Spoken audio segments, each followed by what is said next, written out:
I did it this time. Now you see, I heard online that, I, watched a bunch of videos online about fruit fly cultures, and I heard that tomatoes work the best.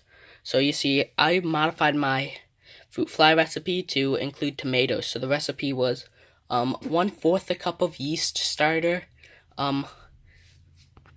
2 cups of vinegar, 1 cup of oatmeal, and 1 banana and 2 tomatoes. And for some reason, this worked way better than any other recipe that I tried. And look, the fruit fly number in here was like twice as much as usual. Now you see, so when I opened it and dumped them into a bag, I got quite a few escapees. And by quite a few, I mean quite a few. You see all those little black dots? Those are all fruit flies. Yeah, I really got in over my head this time. I'm trying to build an insect aspirator to collect them all, but for some reason, my cotton and other things aren't really working. I tried this, stuff from a dish soap or something, a dish cleaner, and that didn't even work. Yeah, look how many flies escaped. This is a serious problem I've got on my hands, and yeah, so I'm trying to collect them with an insect aspirator.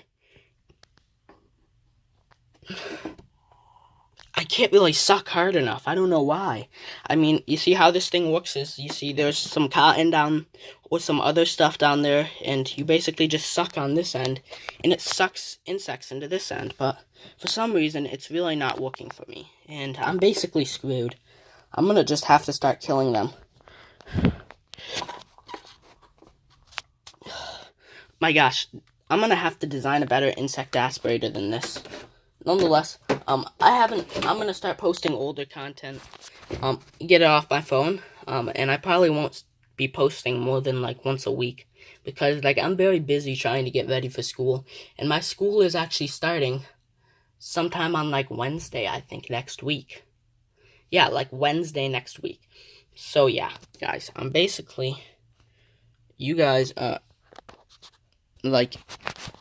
have to deal with only, one video a week, and they're all gonna be I'm gonna get all the old videos off of my hands. Dang it. All these fruit flies. I'm gonna just have to start killing them. I already slapped 1 or 2. Dang it.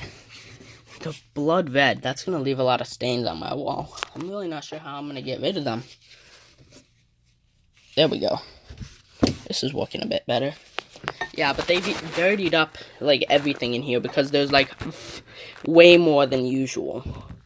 I just gotta show you the bag that I froze them in. Now, I usually keep my fruitus flies in a baggie like this in the freezer for about 3 weeks, and during that 3 weeks, I feed them to my ants. And for every 3 weeks I empty, I'm gonna have to actually transfer these on Friday, I believe. Yeah, that culture is getting pretty dirty. I see a few mites, and yeah, this culture is exploding. So yeah, I'm gonna have to transfer them on Friday. I left a few flies in there because you see these frozen ones, these are just food, but these ones right here, now these are the actual stuff that I need for my ants. So yeah, I might actually do a video on transferring flies. Yeah, another video, because a lot of my videos, they want the best. And they were for wild fruit flies. These are actually captive fruit flies, so they don't actually fly. But this is still a big problem that they all escaped, and I'm gonna really have to fix this. So yeah, I'm not really posting very often until, school starts. Oh gosh, they're starting to twitch again because I didn't leave them in the freezer long enough. Okay, guys. Anyway, hope you enjoyed, and see you in the next video. Dang it, my insect aspirator idea didn't work. I'm gonna have to build a new one.